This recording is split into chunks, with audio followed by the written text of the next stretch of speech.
बेटा आज मैं जो प्रॉब्लम डिस्कस करने जा रहा हूँ उस मेथड का ना जिस प्रॉब्लम इंटीजर प्रोग्रामिंग प्रॉब्लम है, जैसा कि पीछे वाले वीडियो में भी आपको डिस्कस किया गया था। इंटीजर प्रोग्रामिंग प्रॉब्लम का सॉल्यूशन निकालना है। वहाँ जो मेथड था वो गोमरी कटिंग मेथड था, ठीक है। अब इसका एक मेथड और होता है ब्रांच एंड बाउंड मेथड। जैसा कि हमने शुरू वाले चैप्टर में सिंप्लेक्स मेथड जो ग्राफिकल सॉल्यूशन करा है, जो हमारी एलपीपी चल रही थी उसका हमने ग्राफिकल सॉल्यूशन करा था, उस ग्राफिकल सॉल्यूशन पर ही बेस्ड हमारा ये सॉल्यूशन है। लेकिन इसमें जो बेटा बहुत सारे ग्राफ बनते हैं, तो ये भी थोड़ा सा धैर्य का होता है। एग्ज़ाम में आज तक नहीं आया है। मैं पहले ही बोल चुका हूँ कि एग्ज़ाम में जितनी भी आने वाली चीज़ थी वो हमारी सारी पहले के पहले ही सॉल्व हो चुकी हैं। ये प्रॉब्लम इस तरह से है जैसे कि बर्थडे में हम केक काटते हैं। पहले हम एक चाकू चलाते हैं, एक पीस आता है, फिर बड़ा सा पीस हम बर्थडे बॉय को खिलाते हैं, फिर बाकी बहुत सारे लोगों में बांटना होता है तो हम छोटे छोटे पीस काटते चले जाते हैं। तो इसमें भी जो है बेटा सबसे पहले हमारा एक ग्राफिकल सॉल्यूशन होगा, उस ग्राफिकल सॉल्यूशन के हमें छोटे छोटे टुकड़े करने होंगे। देखिएगा ये प्रॉब्लम है, solve maximize z is equal to 2x1 plus 3x2 subject to 6x1 plus 5x2 less than equal 25 और x1 plus 3x2 less than equal 10 and x1 x2 greater than equal 0 and are integers की problem है। सबसे पहले देखिएगा मेरे पास अभी ज़रा इसमें ग्राफ में वीडियो बनाने के लिए अपर्चर भी मेरा कम पड़ रहा है। ये ग्राफ बना दिया है मैंने। देखिएगा दो लाइन है, दोनों लाइन में लेस देन इक्वल लग रहा है, दोनों लाइन के ग्राफ बना दिए गए हैं। फिजिबल रीजन आपके सामने है जैसे कि आप पहले से ही बनाते हुए आ रहे थे, ठीक है ना। अब देखिएगा यहाँ पर जब हम इसका सॉल्यूशन करते हैं तो हमें मैक्सिमा मिलता है x1 इजिकल टू 25/13 पर, x2 इजिकल टू 35/13 पर।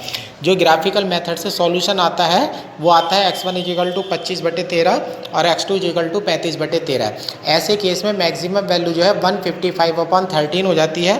ध्यान रखना है जो सबसे पहली वैल्यू आएगी वो अपर बाउंड होगी। ध्यान क्या रखना है, जो सबसे पहली वैल्यू आएगी वो एक अपर बाउंड होगी, ठीक है ना बेटा। इससे ऊपर आपका आंसर नहीं जा सकता। तो आपका बेटा x1 और x2 की जो वैल्यूज़ हैं ये इंटीजर नहीं है, लेकिन आपके सवाल में तो क्वेश्चन में शर्त लगी हुई है कि इंटीजर होने चाहिए, ठीक है ना।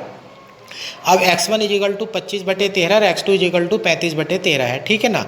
अब x1 और x2 दोनों में से कोई भी इंटीजर नहीं है। अब आप चाहे तो x1 को सेलेक्ट कर सकते हैं, चाहे x2 को सेलेक्ट कर सकते हैं। जिसको भी सेलेक्ट करेंगे वो एक पेड़ की डाल की तरह से जिससे आगे दो टहनी निकल करके जाएंगी। अब ये मान लीजिएगा आप x2 इजिकल टू 35/13 को सेलेक्ट करते हैं। x2 की वैल्यू बेटा 35/13 है, तो 35/13 13 या 39, तो ये 2 पॉइंट समथिंग है, ठीक है ना। तो x2 जो 35/13 है बेटा 2 और 3 के बीच में पड़ेगा। कहाँ पड़ेगा बेटा, 2 और 3 के बीच में पड़ेगा। तो हम हर बार नए कांस्टेंट जो है अपनी प्रॉब्लम में ऐड करते चले जाते हैं और नया ग्राफ बनाते चले जाते हैं। यानी कि आप ये देखिएगा x2 इजिकल टू 35/13 है, तो x2 इजिकल टू 35/13 है बेटा, तो ये वैल्यू 2 और 3 के बीच में पड़ती है, तो यानी कि 2 less than x2 less than 3 होगा। अब यहाँ से इस कंडीशन को इस तरह से बांटा जाएगा बेटा, x2 यहाँ देखिएगा 2 से बड़ा है और यहाँ 2 और 3 के बीच में पड़ा है, तो इस प्रॉब्लम को दो प्रॉब्लम में ऐसे बांट दिया जाएगा, x2 लेस देन इक्वल 2 और x2 ग्रेटर देन इक्वल 3। ये ध्यान रखना बेटा, छोटी वाली वैल्यू से तो तुम्हें पीछे जाना है और बड़ी वाली वैल्यू से तुम्हें आगे जाना है। तो नई कंडीशन जोड़ दी जाएंगी बेटा, x2 लेस देन इक्वल 2 और x2 लेस देन इक्वल 3। ऊपर वाले क्वेश्चन में ये दोनों कंडीशन एक में एक बार ये डाल दी जाएगी, एक में एक बार ये डाल दी जाएगी, तो जो एक प्रॉब्लम है वो दो प्रॉब्लम में बढ़ जाएगी। अब यहाँ पर x2 इजिकल टू जब इसकी लाइन खींचेगी तो x2 इजिकल टू 2 की लाइन खींचेगी, और यहाँ जब लाइन खींचेगी तो x2 इजिकल टू 3 की लाइन खींचेगी।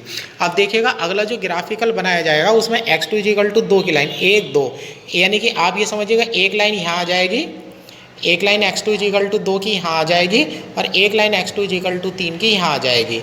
तो इधर लेस देन 2 वाला हो जाएगा, इधर ऊपर 3 ग्रेटर देन वाला हो जाएगा। तो आपका बीच का हिस्सा जो है वो खाली हो जाएगा, ऊपर एक छोटा सा सॉल्यूशन आ जाए और एक फिर नीचे से छोटा सा सॉल्यूशन आ जाएगा। एक सब प्रॉब्लम 1 कहलाएगी और एक सब प्रॉब्लम 2 कहलाएगी। तो बेटा दो लाइन खींचनी है, एक तो समझ लो यहाँ खींचनी है, ये लाइन को आगे बढ़ा देना है, और एक लाइन ये खींचनी है बेटा, इस लाइन को आगे बढ़ाते चले जाना है। एक छोटा सा फिजिबल रीजन का हिस्सा ऊपर से आ जाएगा और एक फिजिबल रीजन का हिस्सा नीचे से आ जाएगा। नीचे वाले का सॉल्यूशन निकाल देंगे बेटा, ऊपर वाले का सॉल्यूशन निकाल देंगे, और फिर देखेंगे कि वो इंटीजर आते हैं या नहीं आते हैं, ठीक है। अब मैं दूसरे ग्राफ को डिस्क्राइब करता हूँ। अब देखिएगा दूसरे ग्राफ में बेटा दूसरे ग्राफ में अब x2 की वैल्यू 2 और 3 के बीच में है बेटा। एक कंडीशन देखो, ये लाइन दोनों में ऐसी की ऐसी है, ये दोनों ऐसी की ऐसी है, ये ऐसी की ऐसी है, ये दोनों में ऐसी की ऐसी है। क्या हुआ, x2 लेस देन इक्वल 2 इधर बढ़ा दिया बेटा और x2 ग्रेटर देन इक्वल 3 इधर बढ़ा दिया। यानी कि जो पीछे वाले ग्राफ में फिजिबल रीजन था, उस फिजिबल रीजन में जाकर के आप उस ग्राफ को दोबारा बनाइएगा, लेकिन उसमें 2 लाइन एक्स्ट्रा खींच दीजिएगा।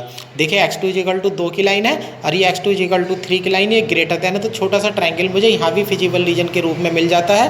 और एक मुझे ये 1 2 3 4 एक मुझे ये क्वाड्रिलेटरल जो है फिजिबल रीजन के रूप में मिल जाता है। जब मैं इसका सॉल्यूशन करता हूँ तो मुझे मिलता है मैक्सिमम वैल्यू 5/2, 2 पर, और जब मैं इसका सॉल्यूशन करता हूँ तो मुझे मैक्सिमम वैल्यू मिलती है 1, 3 पर। तो ये तो मेरा इंटीजर सॉल्यूशन हो जाता है। तो इस वाली प्रॉब्लम को तो यहीं रोक देंगे। लेकिन देखिएगा यहाँ पर 5/2, 2 है, ये मेरा इंटीजर सॉल्यूशन नहीं है। आंसर तो 5/2, 2 पर आ रहा है, आंसर आ रहा है बेटा 5/2, 2 पर, लेकिन मेरा ये इंटीजर सॉल्यूशन नहीं है। अब मैं x1 = 5/2 को सेलेक्ट करूँगा। 5/2 बेटा 2.5 होता है, 2.5 यानी कि 2.5। तो ये 2 से तो छोटा है और 3 से बड़ा है। अब x1 को सेलेक्ट कर रहा हूँ तो मैं 2 लाइन एक्स्ट्रा डालूंगा बेटा। x1 = 2 की एक वर्टिकल लाइन में यहाँ ले लूँगा, ऊपर वाला हिस्सा में छोड़ दूंगा। x1 ≤ 2 की मैं लाइन यहाँ ले लूँगा और x2 > 3 की लाइन में यहाँ ले लूँगा। तो 3 से आगे मेरा एक बेटा छोटा सा ट्रायंगल मिल जाएगा और x1 < 2 पर मुझे एक ये रेक्टेंगल यानी मिल जाएगा। यहाँ से मेरा इंटीजर सॉल्यूशन हो जाएगा और यहाँ से मेरा इंटीजर सॉल्यूशन प्राप्त नहीं होगा। इस तरह से देखिएगा आप अब ये मेरे सॉल्यूशंस लिख दिए गए हैं। मतलब ये समझ लो जैसे पहले ग्राफिकल सॉल्यूशन करा था, उसे 4-5 सवाल को मिला करके ये बड़ा सवाल बन जाता है। लेकिन डोंट वरी, एग्जाम में नहीं आता है, लेकिन सीखना तो हमें सब चीज़ चाहिए। अब SP3 हो गई है बेटा, SP4 हो गई है। ये SP3 का सॉल्यूशन है, SP मतलब सब प्रॉब्लम, और ये SP4 का सॉल्यूशन है बेटा। यहाँ मुझे इंटीजर सॉल्यूशन सबसे बड़ी मैक्सिमम वैल्यू 2, 2 पर मिलती है। ये मेरा इसका इंटीजर सॉल्यूशन यहाँ पर मेरा आ जाता है बेटा, ये मेरा इंटीजर सॉल्यूशन आ जाता है। लेकिन SP वाली जो मेरी प्रॉब्लम नंबर 4 है, मेरी गलती से ये SP नंबर 3 है और ये SP नंबर 4 है। अब जो SP यानी कि सब प्रॉब्लम नंबर 4 है, उसका आंसर मिलता है बेटा मुझे x1 = 3 और x2 = 7/5। अब देखिए जो SP वाला 4 है ये है ना।